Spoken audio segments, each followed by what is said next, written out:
Hello, and welcome to Hampton University.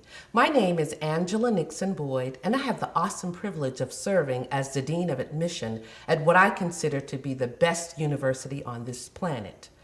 The Office of Admission has the responsibility of sharing the Hampton experience to assist you with the college decision-making process. Today, we invite you to join us for a tour of this amazing campus that we affectionately call our home by the sea.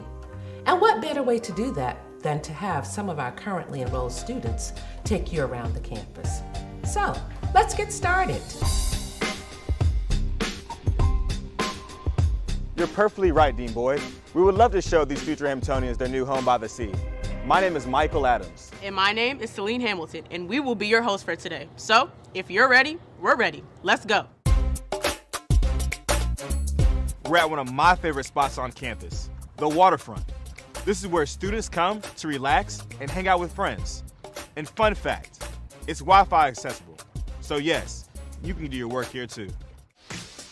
Next on our tour, we've arrived at the newest addition to Hampton University's campus, our Legacy Park. As you walk through Legacy Park, you will see statues of many historical figures, such as our founder, General Samuel Chapman Armstrong. And our president, Dr. William R. Harvey, Dr. Martin Luther King Jr., President Barack Obama, and Rosa Parks.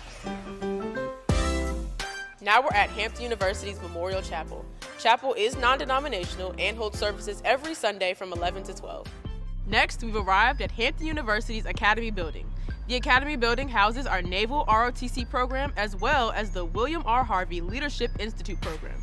The goal of the Leadership Institute program is to prepare students for leadership roles in their chosen profession. This is W.E.B. Du Bois Hall, our only co-ed residence hall on campus. It also houses the Freddie T. Davy Honors College, which offers a curriculum that enhances the regular university experience.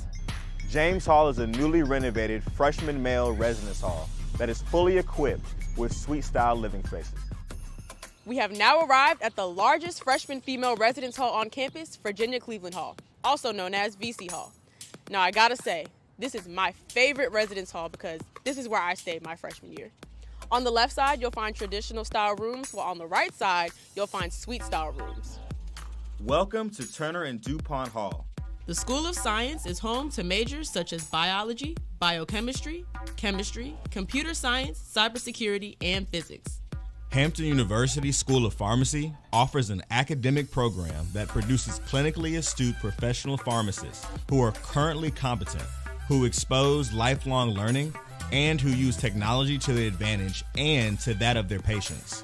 The mission of Hampton University School of Pharmacy is to provide contemporary pharmaceutical education that produces highly skilled pharmacists. These pharmacists deliver quality pharmaceutical care to the people of Virginia and the nation.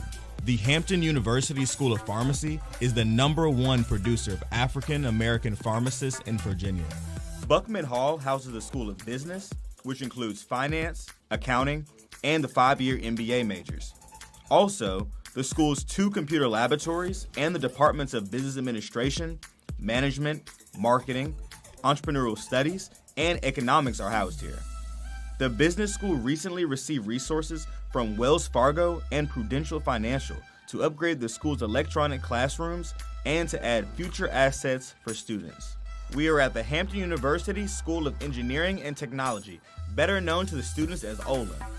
Olin was founded in 1995 and prepares professionals to meet the challenges of the global marketplace in the built environment, transportation, and technology.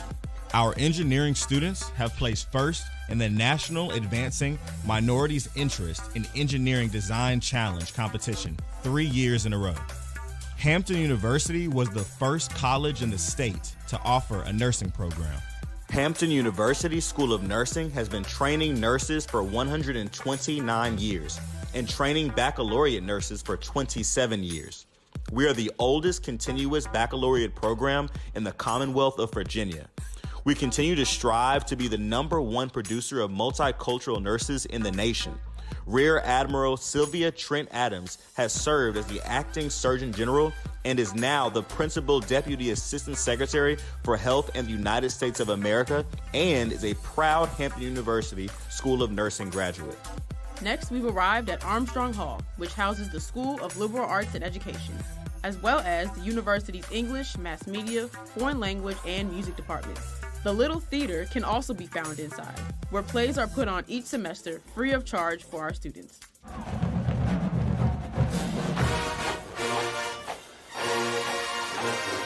The Hampton University Marching Force is the largest and loudest student organization on campus.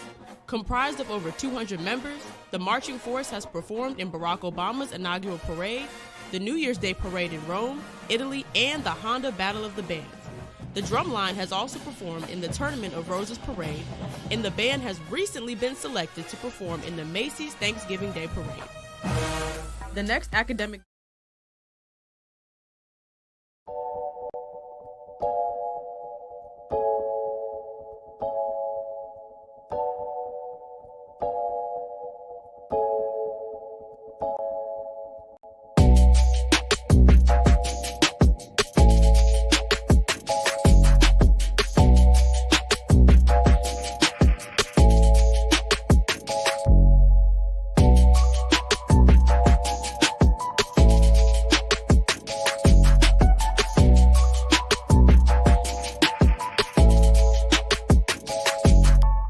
Welcome to the Black Agenda Podcast. I'm your co-host, Adrian Guest, along with co-host Devin Dito.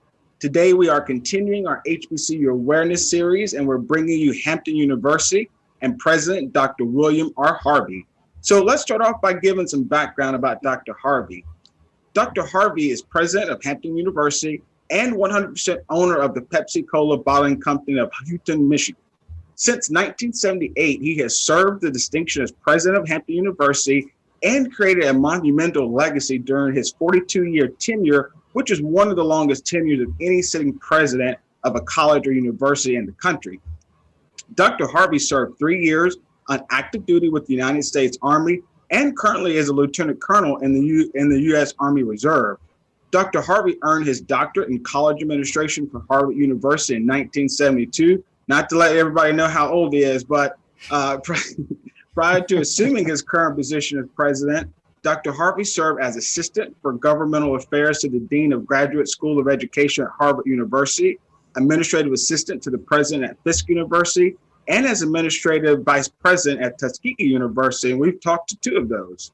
His commitment to expansion and innovation in academic programs has resulted in 92 new academic programs being implemented under his watch. Dr. Harvey has been long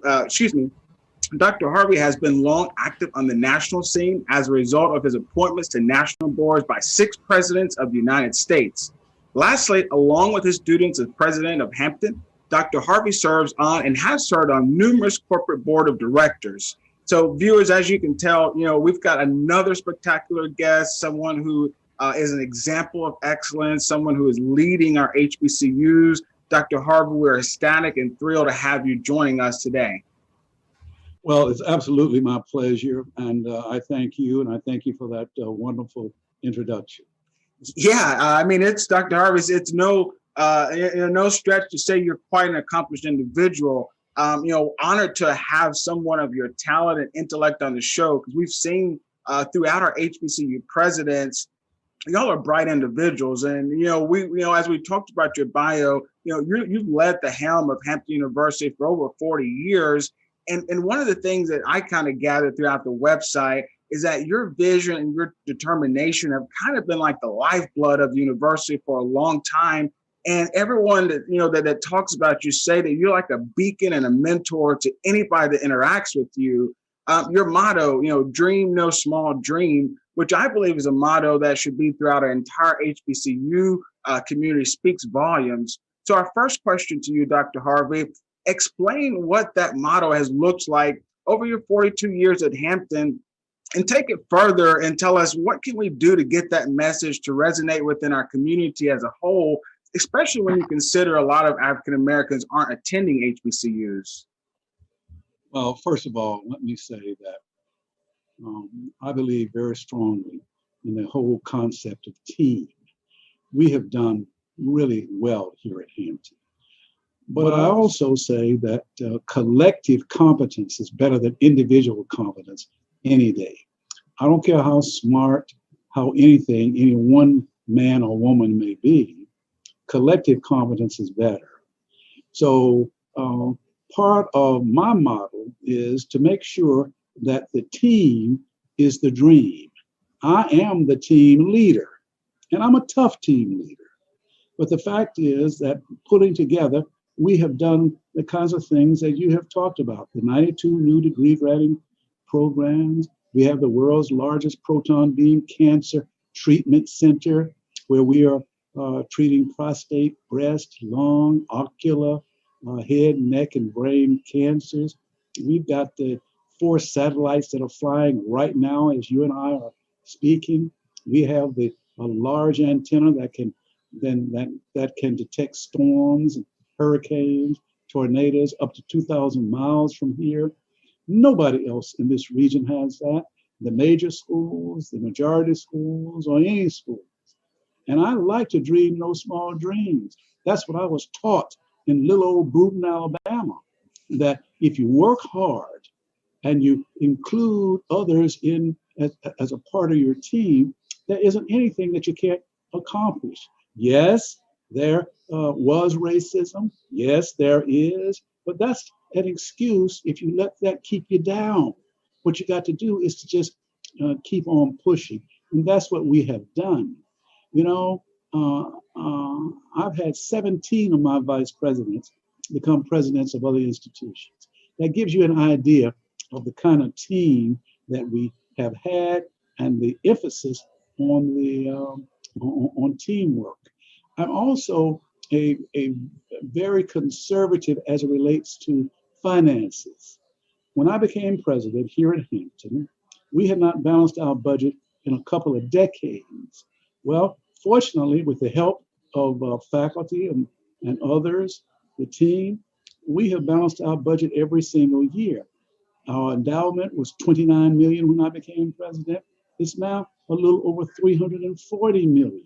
It could have been more than that, but we used some of the money to build new buildings. We've built 30 new buildings since we've been here. And I stress the we.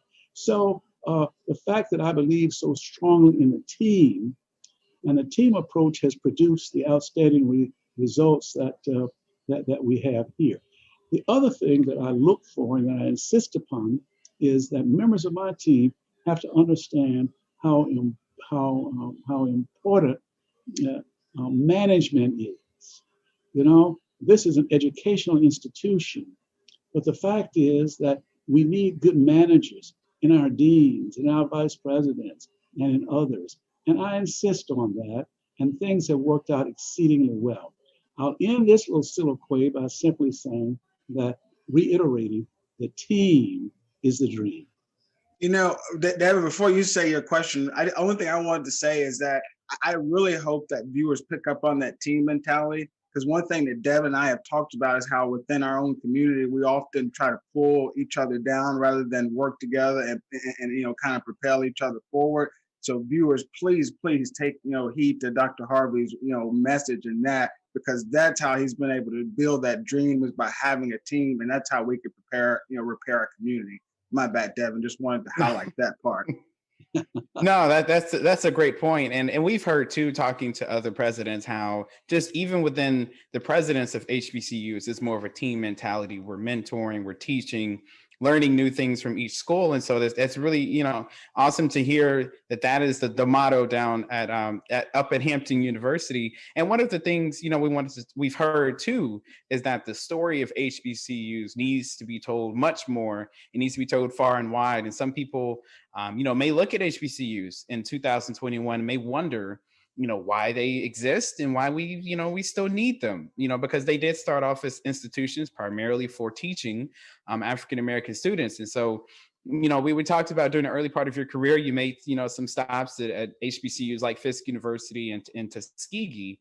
And so our question is just, you know, when you were younger, you know, kind of going up the ranks and going through your young career, you know, what was your perception when it came to the value and the importance of HBCUs? And what would you say to those folks who may look around and say, well, why do we still need, you know, historically Black colleges and universities in 2021? Well, let me say that I think that's such a salient question, because so many folk, Black and white, think that HBCUs only exist to educate low-income and first-generation students. That's not correct. We do that, but that's not our sole mission.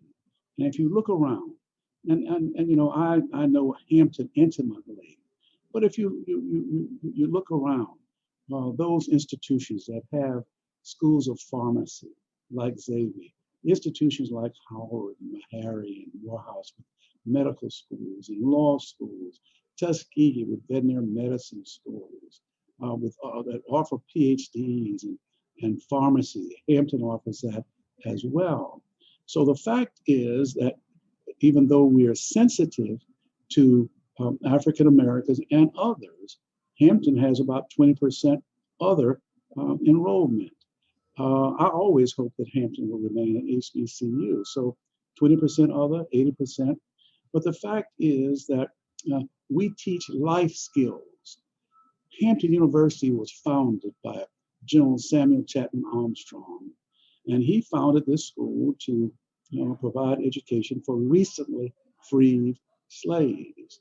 And in an address to the students in August of 1868, he said that there are two things that I want at my institution. One, he said, a top flight education program. And in Hampton, today, that would be called workforce development. It wasn't teacher training, it was workforce development. And secondly, he said, the development of character.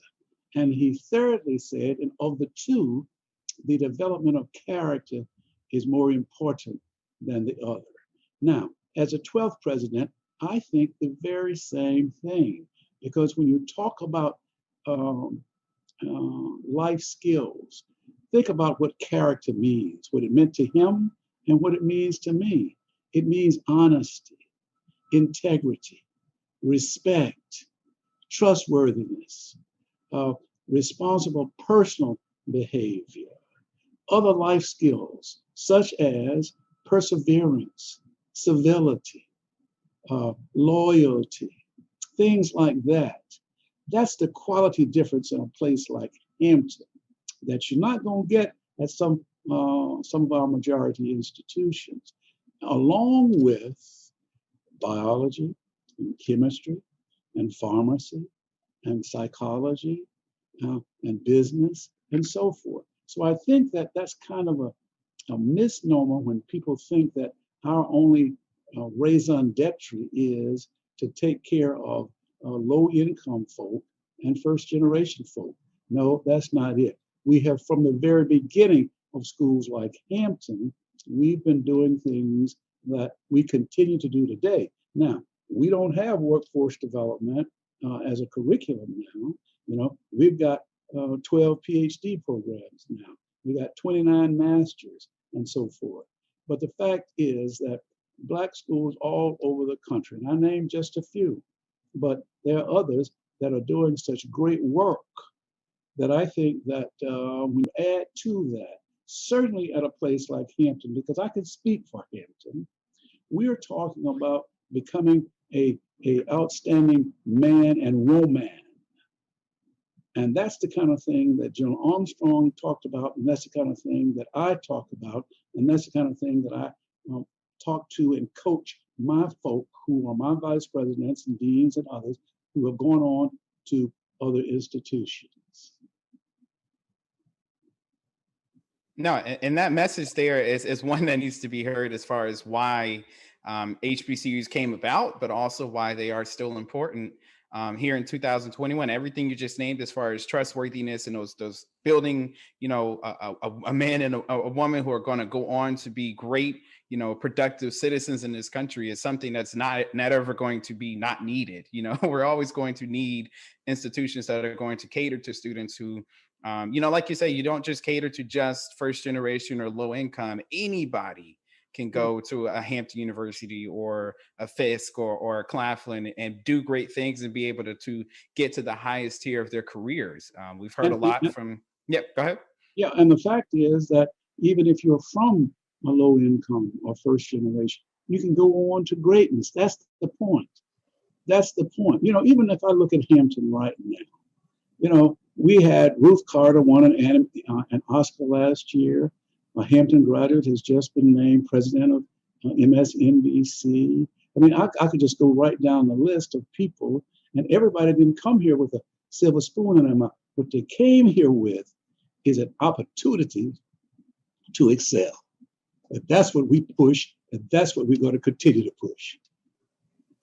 You're right. You're exactly right. And so that message, take that with you into the break. And we're going to take our first break here. And when we come back, we're going to kind of shift a little bit. You know, we talked about, you know, what you're doing down at Hampton, which you're really, you know, what's pushing you all every single day that you go out and do your job. But we also know that society has its own perception and views of HBCU. So we want to discuss that a little bit. So we're going to take our very first break and we'll be right back. Okay. Hampton University is one of the most beautiful university settings you'll find anywhere. From our world-class research centers to our dedication to the arts and our athletic programs where we build champions, we've launched satellites that will better predict the weather. The Hampton University Proton Therapy Institute Cancer Treatment Center is easing human misery and saving lives. Hampton University faculty, staff, and students are making a difference in the global community through service and science. All right, welcome back, viewers. So we are continuing our conversation with Dr. William Harvey, president of Hampton University. And so before the break, we were talking a lot about kind of the history and the value of HBCUs and kind of the mottos of Hampton University. But Dr. Harvey, we did want to talk about kind of the societal perceptions, if you may say. And so we know that, you know, the successes and achievements of many HBCUs, you know, they've come despite enormous challenges. But, you know, oftentimes when you read about or hear about HBCUs in the media, sometimes it's not always positive. It seems like we may hear the more negative sides of HBCUs and the struggles rather than hearing the incredible achievements of what's happening at these universities. And even in our past interviews, we've talked to past presidents who have said sometimes when they try to pitch a positive story, you know, the journalists and things are just not interested. They want to hear the more negative things. And so we sure that you may have dealt with this during your 40 years leading Hampton University. And so we just wanted to ask, you know, what has been the most challenging part of trying to tell that positive story of HBCUs, and has your approach to telling that story changed throughout the years? Well, what you just said is absolutely correct. The fact is that we do get challenging kinds of issues and questions from the media based on certain perceptions. I'm one that believes in being straightforward with everything and everybody. And as a result, if I get those kinds of things, questions, I try to correct, and I use my experience as an example. I did, as the introduction indicated, got a doctorate from Harvard, and I did very well there, and I was offered a very minor position. I was the assistant to the dean for governmental affairs. I was also an assistant director of the Harvard Summer School. I was director of an intensive summer studies program, and I was a tutor in Adams House. And my star clearly was on the rise there. When I was there actually was only two African-American administrators. One fellow named Archie Epps and Bill Harvey. Both of us, coincidentally, graduated from Talladega College in Alabama, HBCU. And when I decided with my wife, by the way, she and I have been married 54 years. That was a blessing. I got to get that in, okay? I wanted to come back south to use whatever energy, talent that I had at an HBCU. I want to tell you, every one of my mentors at Harvard tried to get me to not do that. They said that my star could rise faster as an administrator at Harvard. And they may very well have been correct, but I know what my North Star was, and I wanted to follow my North Star. So, although I was a graduate of Talladega and Virginia State with a master's, I went to Fisk for 2 years, then Tuskegee for 6 years, and then I've been at Hampton. This is actually my 43rd year. And I haven't regretted it. It's one of the best professional decisions that I ever made in my life. So I know that there are those perceptions like that out there, but I'm a living example that they just aren't true, and what we've got to do is to let folk know that. And we have a responsibility, those of us that are scholars, those of us that write articles, those of us that write books, those of us that give lectures. We got to let folk know that it's no one size fits all. And that's what I try to do. I've already authored 2 books. I got one at a very major publisher right now. And I want folks to understand that I had an opportunity to stay at what some would say is the top university in the world. And I left there to go to an HBCU, and I have not regretted it. It doesn't mean that I have not experienced some exasperation, because I have been criticized and I have been applauded. But I treat those 2 imposters just the same. I do what I think is right and best, and I want to do what's best for the institution that I am involved with. Now, let me just say this. I talked about the blessing of my wife for 54 years. I think that with my parents, that was the first blessing. And then in little old Bruton, Alabama, and I'm going to tell you a story. They looked out for people. Now, Bruton had about 4,000 or 5,000 people, probably less than 1,000 African Americans, but they looked out for people. And that's a classic example of it takes a village to raise a child. And I'm going to give you an example of something. As a young boy, I was around about a block from my home in front of one of my friends' homes. His name was Samuel Stallworth. He happens to be dead now. And I was cutting up, and I don't remember what I was doing, but I was cutting up, and the lady across the street told me to stop. I didn't stop. You know what? She got a switch and whipped me, okay? And called my mother. And when I got home, I got another whipping, because they looked out for you. Not even, she's passed now, but her name was Mrs. Sang Forbes. And the fact is that they looked out for each other. When I went to high school, the local mortician was my football coach. My baseball coach was a local worker. My Boy Scout troop leader. They looked out for us. And I wish, and I think, and I hope that those of us, I don't care what size of the city and the neighborhood, we could somehow get that back. Looking out for young folk. Now, I understand it's a different time, because if you got a child somewhere and somebody else whips them, the people might want to call the police now. Well, as I said, my mother didn't call the police. She whipped me again, because people looked out for you. And that's what we need. So that's my orientation.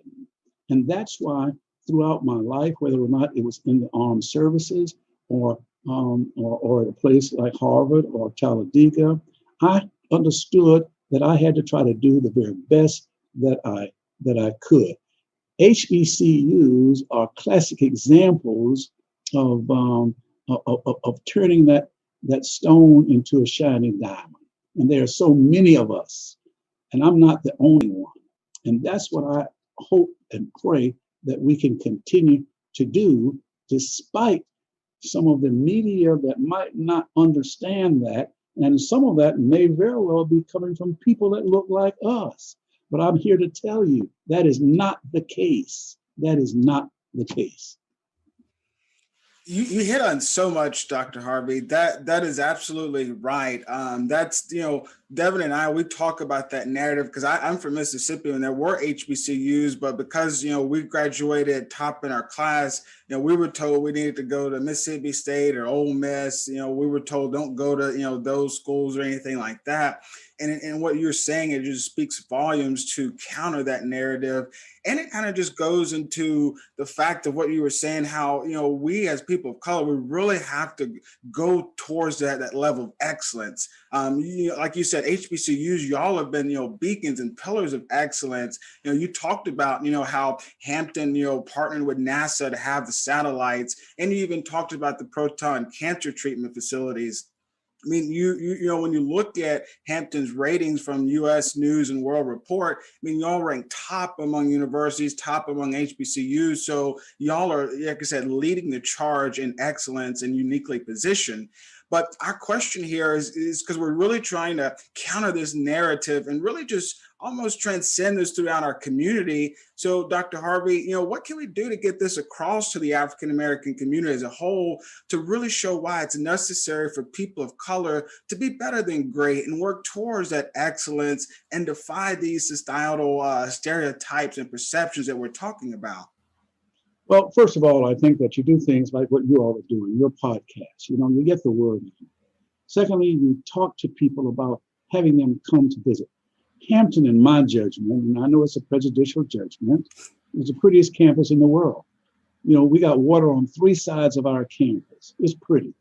I don't care what somebody might tell you, come and visit Hampton, or go and visit Talladega, or go to New Orleans and visit Xavier, or go and visit, talk to the students, talk to the faculty, come and kick the tires. Don't believe everything that you might see or hear. So that's my message, and that's my answer. Come and see, and then judge for yourself. Because the fact is, and you said you didn't want to say how old I was. I'm 80 years old, but the fact is that I've got the energy of a 20 or 30-year-old. I've got the mental acuity of that as well. I thank God for that. But I never have shied away from letting folk know how old I was, because that is nothing but a number, So the thing is to continue to do what you're doing, continue to do what I'm doing. My latest book is a book that's hopefully going to resonate with those young people that want to go to college, and those that are already in college. It's called A Guide to Success in College. And I'm talking about a number of things. So what all of us have to do, folk like you, and you're doing it, folk like me, and I'm doing it, and others, is to talk to people and let them come and see for themselves. Talk to the people, as I said, the students, the faculty, staff, and others. And then you decide. Now, I have no problem with majority institutions. If I had to do it over again, I'd do the same thing.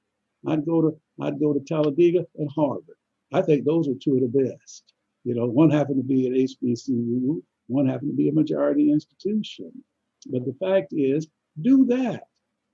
There's a young lady who's a federal judge now that she came here for a summer, and her neighbor out of DC told me that she was going to go to Harvard. So I told her, I said, listen, why don't you come to Hampton, do well, and then go to Harvard? She did that. She came here. She was in a sorority. She became the head of that sorority. She had a wonderful record here. I later even put her on the board here. But the fact is that you look at her life. She had a great college undergraduate career. She went on to Harvard, or if she wanted to go somewhere else, that's fine as well. That's my message, rightly or wrongly. Go to an HBCU that you think can help you become a young man or a young woman that's going to be have those life skills to help people, to be of service to others. And then do well. Don't go there and play now. Don't go there and party all the time, because sometimes we get folk to do that and they don't last too long. You got to understand how important it is to work hard, how important it is on that character things I talked about: truth, respect, integrity, trustworthiness, and responsible personal behavior, and you'll be fine. And you'll be fine. So that's my message. That's it. It's not difficult. It's very simple. No, that's good, Dr. Harvey. I like it, because it tells me that what you are about and what Hampton is about is speaking against the conditioning of the African American people, because we've talked about the fact that, throughout history, we've really been conditioned to, to live in a survival mentality day to day. But you are really trying to get people to step out of that and live a standard of excellence. So that's so positive. Thank you for ending our segment with that. And viewers, as I said, we're going to end this second segment. When we come back, we want to get into a little bit of the funding and a little bit of the diversity at HBCUs. So stick with us. We'll be right back. The doctor said I had prostate cancer. I needed to do something. I said, can I go to proton therapy? Hampton University Proton Therapy Institute. He said, yeah, you can do it, man. It's a breeze, man. When I went for the treatments, there were no side effects. Whatever you could do before, you could do it after. Thank you, Jesus. I'm so glad I can go down there. But I tell you right now, I wanted to let those people know that I really appreciate it. And HU is his spot. This is Cindy. When you call her up, she's not so nice on the phone. This is Jen. This is Ashley. All right, welcome back. So we are continuing our conversation with Dr. William Harvey, president of Hampton University, and it's been a great conversation so far. And for this segment, we just want to talk a little bit about, kind of funding and diversity. So we know fundraising is the name of the game, and so for a lot of HBCUs, it has been a struggle, but for others, they've had some success. And just to kind of, put it into context and encapsulate just the difference between PWIs and HBCUs when you talk about funding, particularly endowments. When we spoke with the provost and chief academic officer, Dr. Wuto at Howard, and he explained to us that if you added up all of the endowments at all of the HBCUs in the country, it would actually come out to like a fraction of the endowment of, the school you attended, Harvey University, that has like a $40 billion endowment. I think if you added up all the HBCUs in the country, it'd be about $4 billion. So just a small fraction of what HBCUs have. And so, Dr. Harvey, despite the challenges, under your leadership, Hampton has achieved successful, impressive fundraising success. You kind of stated it before, but when you started, the endowment was about $29 million. And today you said it was over $340 million. And so Hampton has also been able to consistently beat its capital fundraising goals. And then I think even in the last year, you all received your largest single donation, which was $30 million. And so our question is just, how have you been able to find consistent success in fundraising? And maybe what can other HBCUs learn from what you've done down at Hampton that maybe they can take with them to maybe try to, improve their fundraising success? Well, first of all, we have, and I'm very thankful for that. We're very, very blessed to be able to have raised the kind of money that we did. We did get from Ms. Mackenzie Scott the largest single donation from a private source. We've got more money from other sources. I'll give an example in a minute. But we got $30 million, and that was a blessing for us. We've gotten even this past 12 months, we've been able to bring in a little bit more than $150 million. And again, that's because of the team and what we represent and the team going out. Although with Ms. Mackenzie Scott, we didn't know anything about that. I didn't, but what I believe in is that you got to go and ask. And the person can't do anything other than say yes or no. And when you go, make sure that you got a well thought out program. What I try to do, and I coined this phrase, developing a community of interest with a particular foundation or corporation or individual. Now, let me give you an example. Suppose I'm going to XYZ Foundation and they tell you before you get there that they do not fund bricks and mortar. So why are you going to go there and ask them to fund a building? So you got to be prepared. So what I do is I have, and I've had sessions with other presidents, mostly HBCU presidents, but not only that. And I say to them, make sure you're prepared. And before I go someplace, there isn't too much I don't know about that foundation or that corporation. I know who the CEO is. I know where he or she went to school. I know the management team where they went to school. There's a reason for that, because I might be able to develop a community of interest with one or more of them. As an example only, suppose somebody went to Harvard, and suppose they stayed in the house where I was a tutor. So I go in. I don't go in asking for money. I go in talking about developing that community of interest. And okay, if they don't have that, then if I'm going to go in and talk about STEM, well, we got to make sure that those people there are interested in funding STEM. If they aren't, don't do it. So preparation is the key.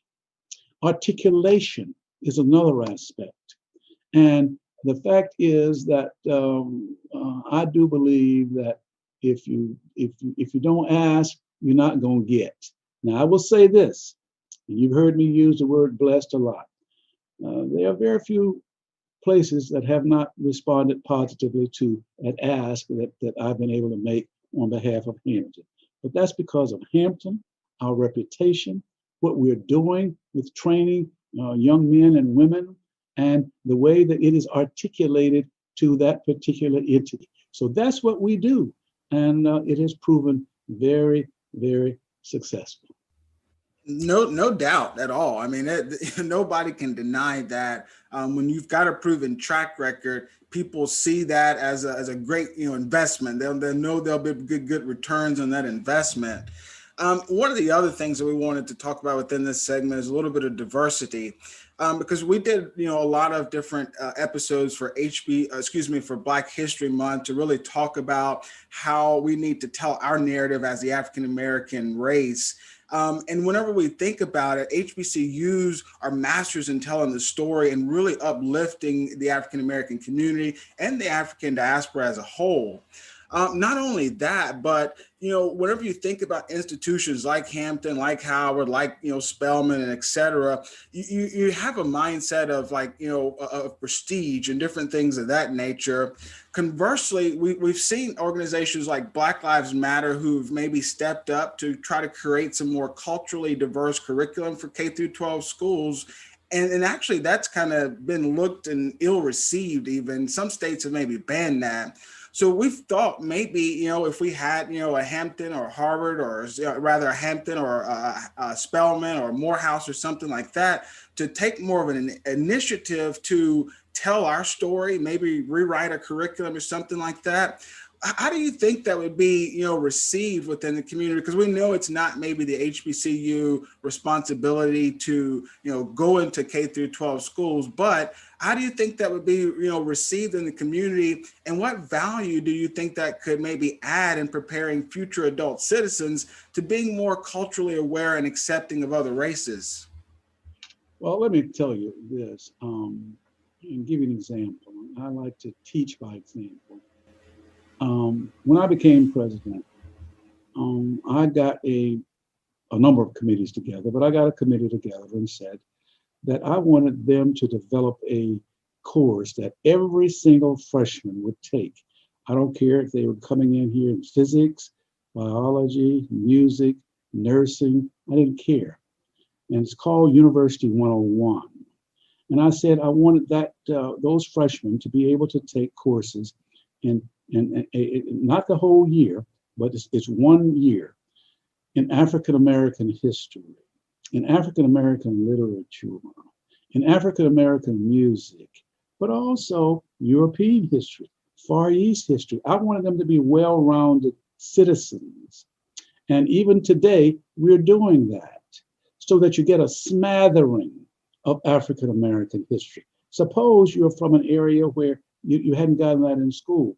Doesn't make any difference. You got to take it if you come to Hampton. Now, if you find that you have an interest, then you can go and get more information about, a particular poet or writer or what have you. But you've gotten that smattering, and that has proven to be very successful here at Hampton. So we're going to do that. And as it relates to equity, I want to say that there are yes, as I said, some people may criticize, some people may applaud.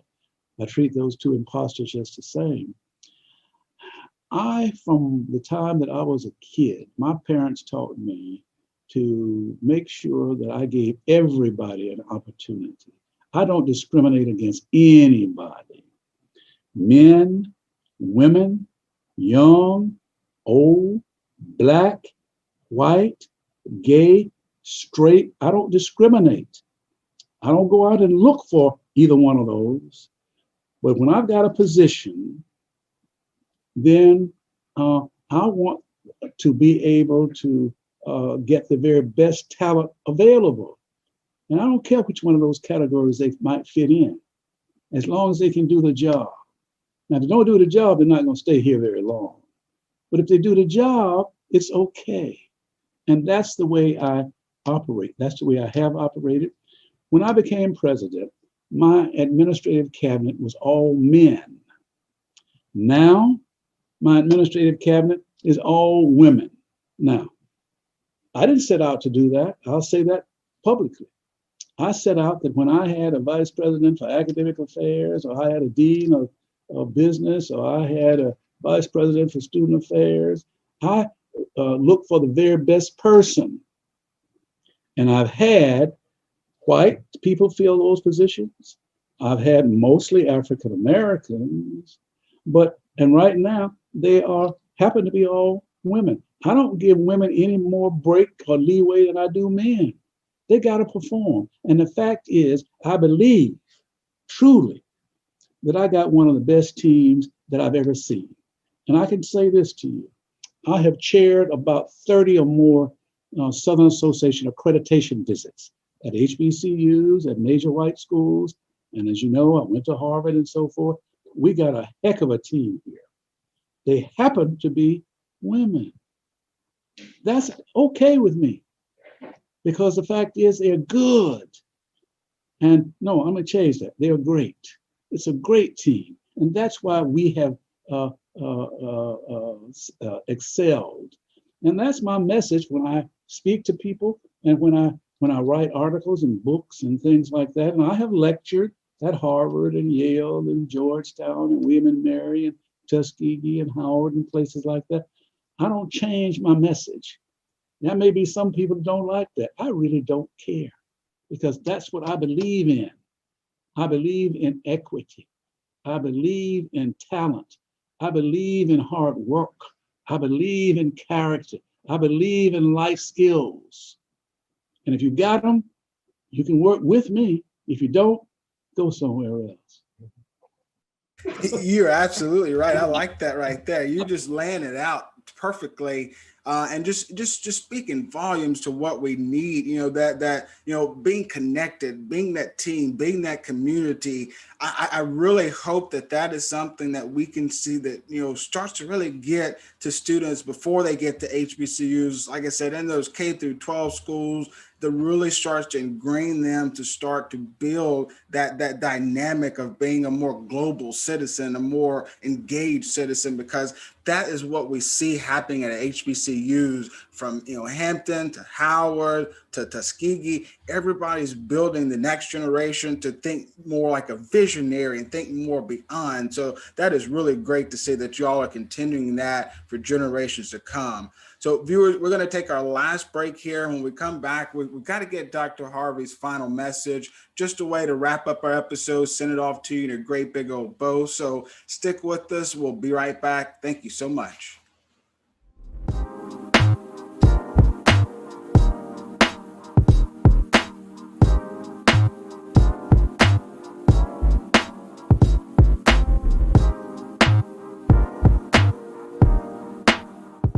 All right, viewers, welcome back. We're continuing our conversation today with Dr. William Harvey. Remember, he's the president of Hampton University.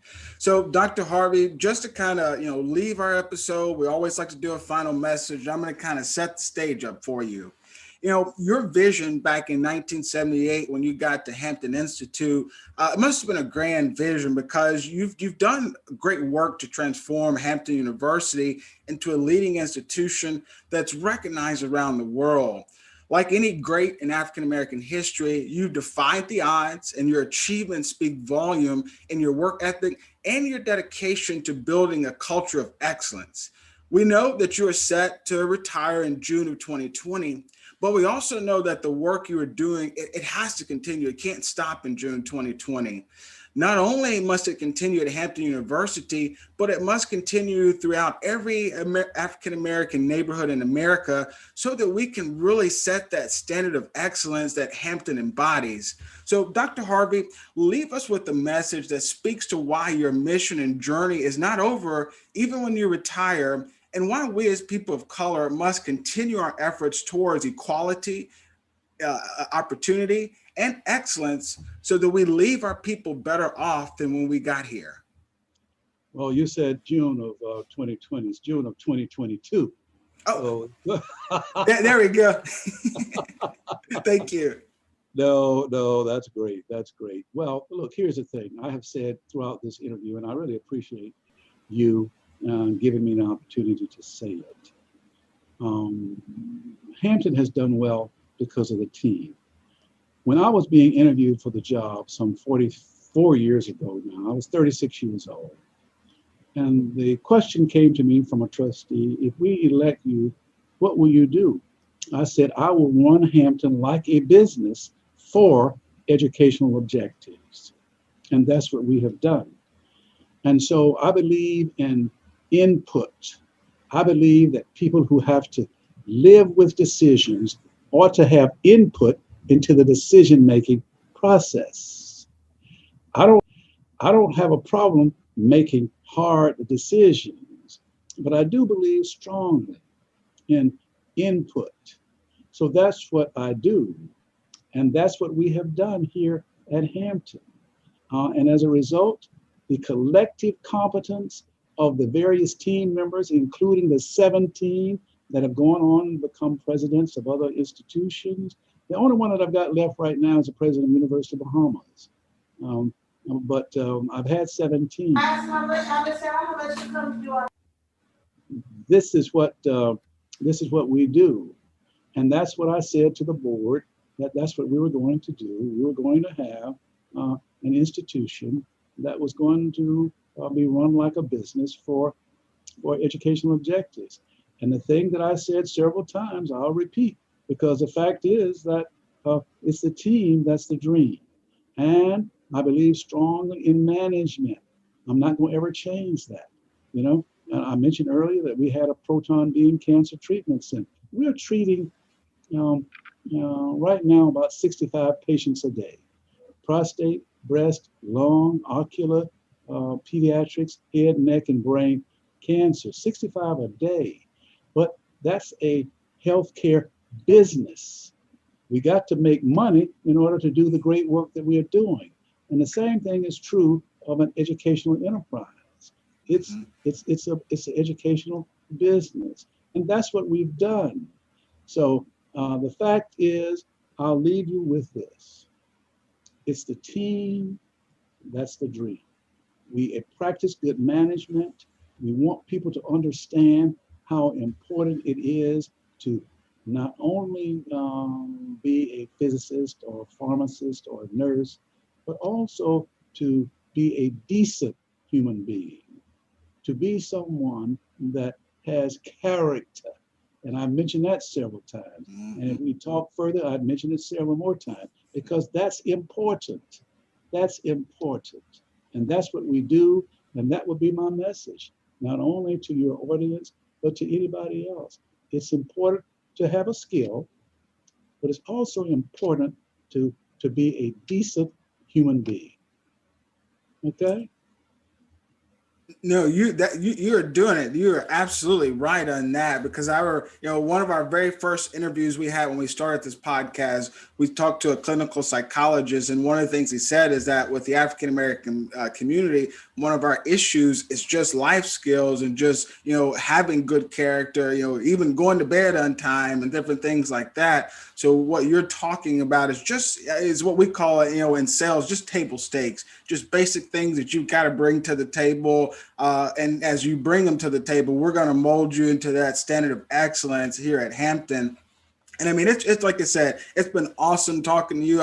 I'm sure people tell you that all the time. I'm sure you're probably the life, even as an 80-year-old, you're probably the life of the party. Everybody likes to be around you. So we were ecstatic to get you and Hampton on our show and to be highlighting you within our HBCU awareness series, because institutions like Hampton, we need you. We need as many of you as we can get to start showing the true value of the African American race and what we can bring to the table when it comes to transforming society, to bring that equity and bring that opportunity that we're talking about. So I was just really thrilled, and I've been happy throughout this whole conversation. Devin, what your last thoughts? I can get real chatty because Dr. Harvey's got me excited today. No, but listening to Dr. Harvey will get anybody in that kind of state, hearing it is inspiring to hear that, especially the motto of the team aspect. Anybody can relate to that. We all watch sports. We know, everybody has their role to play, whether it's football, basketball, or whatever. There's a leader, but there is also a people around that person that helps to push forward and to do the things that Hampton is doing, whether it's fundraising or academically or anything. And so it was just great to hear that the motto and the laser focus of making sure that you live up to the motto that you set and the standards that you have set. So I've enjoyed the entire conversation and hearing you talk about it and giving us some insight. Maybe, hopefully, one day we will be able to come up and see what you say is the most beautiful campus in the country. And so, no question about it. No question about it. Well, let me say this before I get off as well. I have enjoyed this, and as I said a little earlier, I mean everything I say, because I don't want to not do that. And I've enjoyed chatting with you all. You're two young men. Let me just tell you to continue to press on, continue to do what you're doing. Make sure that you continue that, because we need people like you out there carrying the message, asking the questions, prodding us to give you answers that will help not only our race, but help humanity. I believe in that. I'm a proud African American. But the fact is, we've got too much incivility in our country from both sides. One side thinks it's the other side thinks it's the other side. It's both sides. Let us work together to make a better existence for ourselves, for our families, for our children, and for the world. That's it in a nutshell right there. Ladies and gentlemen, you have been serenaded and educated and lectured and everything else by Dr. William Harvey, the president of Hampton University. Couldn't have ended it any better, couldn't have, stated it any better. So Dr. Harvey, I know we've said it to you, I don't know how many times, but it's been, an honor. It's been awesome getting a chance to talk to you. We can see why, people love to be around you and why Hampton University is excelling in so many different spectrums. So thank you again. Continue to wear your mask, stay healthy. Hopefully you've gotten some shots and things like that, but still keep safe, because we hope to come over to Virginia and visit with you soon. Well, I've gotten both of them. As a matter of fact, one of the things I did it on TV because I wanted to try to convince other brothers and sisters that it was important. That's the only way we're going to get out of this pandemic. And I was talking with the Surgeon General of the United States, and he's the one that suggested it. So I did it on TV. I got our PR people to get the TV stations and the newspapers together, because I wanted to let other folk know, and I don't want to prolong this, but a lot of folk, including our students, were talking about the Tuskegee study. I said, listen, that's 1932. It lasted for a long time, but the fact is that we need to get it. And I did it. I'm glad. I had my second shot about 2 months ago. And I'm very pleased, and I hope you all have. If you haven't, let me know. The other thing, and I haven't mentioned it so much, and maybe at some point I can come back, we spent money and bought a mobile van. We're testing, and what I said is that I wanted to test not only the faculty, staff, and students, but also I wanted to go into the African American areas, to the Hispanic areas, to the rural areas, to the underserved areas, and provide it, because a lot of folk, for whatever the reason, don't trust the power structure. But Hampton has the credibility. So we got a mobile van, and we're going to go out. We're going to test, number one. And we've got thus far only 400 vaccines. I'm trying to get to governor. I got to call into him right now, try to see if I can't get more, because I want to do that. But that's what we are all about. And you all are doing that. Continue to do it, and you take care. And if you haven't gotten your shots, make sure you get it. If you don't get it, let me know. Come on up here. I'll give you 1 hour. Okay. All right. That sounds good. Thank you so much, Dr. That's a Harvey. send-off right there. All right. Dr. Harvey, we appreciate it. And we're not going to take up any more of your time. Again, this was Dr. William Harvey from Hampton University. He's the current president and has been for a very long time. He's doing some amazing things. So make sure you check him out. Visit the campus if you can. So we're going to take our last break. And when we come back, we'll wrap the show up. Stick with us. I remember it always. When he was diagnosed with brain cancer. I didn't want to mentally think that way, but in my mind, that was the end. So we came to Hampton University Proton Therapy Institute. There's a new program called Hampton Smiles. They have a place they can go and pick a toy. Took his mind off the fact that he was being treated for cancer. They saved my son's life. Help us give every child something to smile about during their cancer treatment. Donate to Hampton Smiles today. A toy a day for our brave little ones battling cancer. All right, welcome back. So as always, we like to end the show giving you a look forward for what's coming up for the podcast. So the first thing is this series that you just witnessed and watched with Dr. William Harvey from Hampton University is part of a larger series that we're calling an HBCU Awareness Series. And we're doing this for the month of March, which is also HBCU Awareness Month. And so each week we'll have a conversation coming out with the leader at an HBCU, and that's every Tuesday and Thursday. You can watch it at 7:30 p.m. every Tuesday and Thursday night. So you can tune in. And so everything that you've seen is things that we're trying to get from these leaders and answer questions about what is the state of our HBCUs right now. And if you haven't already, please go back and listen or watch our conversations with FAMU. We've had Howard University, Grambling University, Tuskegee, Fisk, and Claflin University. So a pretty impressive lineup that we're trying to bolster and get the message out as far as what they're doing at their respective schools. And as you can see, it's a lineup here, and it's going to become more coming after today. And so we're not just doing this HBCU Awareness Series. We also do have a weekly show that we do every Saturday at 7:30 p.m. You can watch us on Facebook and YouTube, and that's our weekly roundup. And that's where we bring you all of the breaking news or small news that you may not have heard about. We bring it all to you in an hour-long show, Saturday night, 7:30. And so that's every single week. You can catch me and Adrian right here at the Black Agenda Podcast. And so that's our way to kind of tell you the news through our lens and make sure we tell the stories the correct way without all the bias and everything. And so again, so we're trying to get the message out there. And one of the ways we can try to do that is by, trying to get some support from our listeners and our watchers. Even if you're new to us, we're trying to partner and recognize charities. And so we need some support from our listeners. And so Adrian's going to let you know where you can give us a few dollars. Yeah, viewers or listeners, however you're tuning in with us, your donations matter. We've kind of talked with our HBCU leaders about how alumni support shows that appreciation. Same kind of concept that shows your appreciation, and it really helps propel what we're trying to do. Beyond what we're doing with podcasting and news. We'd love to be able to have an organization, maybe have our own little radio station or something like that. You never know. But with your help and your support, we can do those sorts of things.